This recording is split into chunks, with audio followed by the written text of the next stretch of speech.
अस्सलाम वालेकुम viewers, welcome back my YouTube channel. आज हम बनाएंगे अपनी इस वीडियो में आलू का पराठा, जो कि बहुत ही क्रिस्पी भी बनेगा, बहुत ही मज़े का बनेगा, बहुत ही डिलीशियस बनेगा। तो आपने मेरी वीडियो को बिल्कुल भी स्किप नहीं करना। अगर आप स्किप कर देंगे तो आपसे पॉइंट मिस हो जाएंगे और आपका पराठा भी सही तरीके से नहीं बनेगा। आज हम बहुत ही मज़े का आलू का पराठा बनाएंगे, जो कि पराठा तो हर घर में बनता है, लेकिन जिस तरीके से मैं बनाऊँगी इस तरीके से ये पराठा बहुत मज़े का बनेगा। आपने मेरी रेसिपी को ज़रूर ट्राई करना। अगर आपने अभी तक मेरे चैनल को सब्सक्राइब नहीं किया तो सबसे पहले मेरे चैनल को सब्सक्राइब कर ले। तो यहाँ पर सबसे पहले मैंने आलू को बॉईल कर लिया। आलू आपने नमकीन ही यूज़ करने हैं, मीठे आलू इसमें बिल्कुल भी यूज़ नहीं करने। अगर आप मीठे यूज़ करेंगे तो आपका पराठा भी मीठा मीठा हो जाएगा और उसका वो टेस्ट नहीं आएगा। तो यहाँ पर मैंने आलू को बॉईल कर लिया था। सिंपल बॉईल करना है, इसमें कुछ भी ऐड नहीं करना। और इस तरह हमने इसके छिलके भी उतार लिए हैं। छिलके उतार कर हम एक बाउल में डाल लेंगे। मैं यहाँ पर तकरीबन आधा किलो आलू मैंने लिए हैं। आप आलू की मिकदार को कम या ज़्यादा भी कर सकते हैं। तो मैंने यहाँ पर हाफ़ टेबल स्पून इसमें कुटा हुआ धनिया ऐड किया है। थोड़ी सी हम इसमें हल्दी ऐड करेंगे, जिससे इसका कलर भी मज़े का आएगा और टेस्ट भी मज़े का आएगा। और यहाँ पर हाफ़ टी स्पून ही हमने इसमें ज़ीरा इस्तेमाल किया है और आधा चम्मच इसमें मैं यहाँ पर गरम मसाला ऐड करूँगी। बिल्कुल थोड़ी सी हमने इसमें अजवाइन डालनी है। अजवाइन एक तो हाजमे का काम करती है और बहुत ही मज़े का टेस्ट लाती है। और इसमें हम बिल्कुल चुटकी बराबर कलौंजी इस्तेमाल करेंगे। कलौंजी से इसका पराठे का टेस्ट दुबाला हो जाएगा। और यहाँ पर मैंने सुर्ख मिर्च थोड़ी सी ऐड की है और थोड़ी सी मैंने कुटी हुई मिर्च ऐड की है।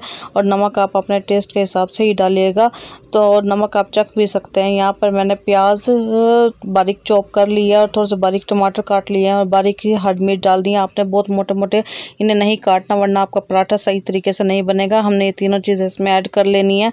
यहाँ पर आप इनकी मिकदार को थोड़ा सा कम या ज़्यादा भी कर सकते हैं। तो यहाँ पर इसकी कोई फ़िक्स क्वांटिटी नहीं है। तो इस तरह हमने तमाम चीज़ों को ऐड कर लेना। आपने सुर्ख मिर्च अपने हिसाब से डाल लेनी है। अगर आप ज़्यादा पसंद करते हैं तो आप इसमें सुर्ख मिर्चों की मिकदार को बढ़ा भी सकते हैं। आपने इस तरह मैश कर लेना आलूओं को। आपने बहुत ज़्यादा मोटे मोटे टुकड़े नहीं रखने। अगर आप मोटे मोटे टुकड़े रखेंगे तो जब आप अपना पराठा बनाएंगे तो आपका पराठा फट जाएगा। तो यही छोटी छोटी ट्रिक हैं जो मैं आपको बताऊंगी कि आपका पराठा कितना मज़े का बनेगा और बिल्कुल भी फटेगा नहीं। मैं यहाँ पर आटे गंदम का आटा ले रही हूँ, क्योंकि ये हर घर में ही होता है गंदम का आटा। आप चाहें तो इसे मैदे के साथ भी बना सकते हैं, लेकिन मैं इसे गंदम के आटे के साथ ही बनाऊंगी। आटा मैंने पहले ही नॉर्मल जैसे हम रोटियों के लिए गूंदते हैं, मैंने वैसा ही गूंदा हुआ था। तो उसका हम एक पेड़ा बनाएंगे। मैं ये 2 पेड़े वाला बनाऊंगी, लेयर वाला।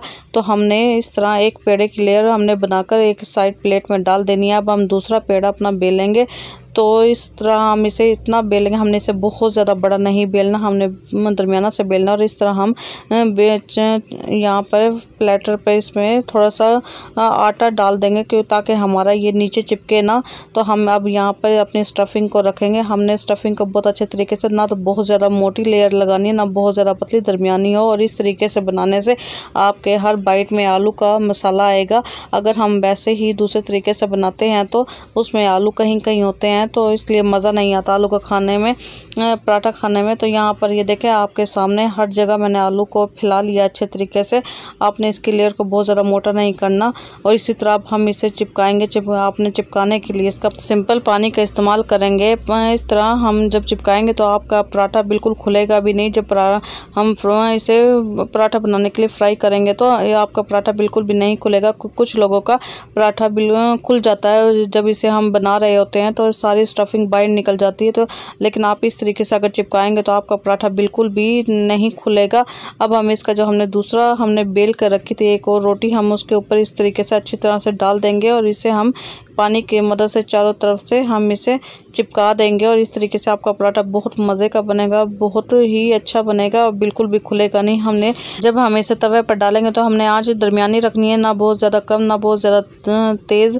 तो इस तरह जब हमारा एक साइड से ये हल्का सा इस तरह कलर आ जाए तो हमने ऑयल तब डालना है। एक साइड से हम इसका ऑयल डाल देंगे और जब इसकी दूसरी साइड चेंज करेंगे तो हमने दूसरी तरफ भी थोड़ा सा ऑयल डाल देना है। इस तरीके से पराठा बहुत ही मज़े का, बहुत ही क्रिस्पी बनता है और इस पर मज़े का कलर भी आ जाता है। कुछ लोगों का पराठे पर सही से कलर नहीं आता तो वो देखने में भी अच्छा नहीं लगता और क्रिस्पी भी नहीं बनता। तो अगर आप इस तरीके से इसे बनाएंगे तो बहुत ही मज़े का आएगा। अब आंच आप तेज़ कर सकते हैं। इस तरह तेज़ आंच से अब ये हर तरफ से पकना शुरू हो जाएगा। स्टार्ट में आपने बहुत तेज़ आंच नहीं करनी। तो हम इसे थोड़ा सा इसे इस तरह बनाएंगे। तो इस तरह जब हमारा ये पराठा और ये रोटी अच्छी सी हमारी पक जाए तो हमारा पराठा बिल्कुल तैयार हो जाए तो हमने इस तरह प्लेटर में इसे निकाल लेना। अब हमारा मज़ेदार सा पराठा बनकर तैयार हो गया है। तो आपने मेरी रेसिपी को इसी तरह ज़रूर फॉलो करना है। ये छोटे छोटे ही पॉइंट होते हैं, ये छोटी छोटी ही इंग्रेडिएंट ही होते हैं जिससे हमारी रेसिपी बहुत मज़े की बनती है। आप मेरी वीडियो को गौर से देखा करें और ताकि आपका भी कोई पॉइंट मिस ना हो। आप कमेंट करके भी ज़रूर बताया करें कि आपको मेरी वीडियो कैसी लगी। सो व्यूअर्स, उम्मीद है कि आपको मेरी डिफरेंट सी छोटी सी वीडियो अच्छी लगी होगी। अगर अच्छी लगे तो मेरे चैनल पे न्यू व्लॉगर को लाइक कर दें, शेयर कर दें, सब्सक्राइब कर दें।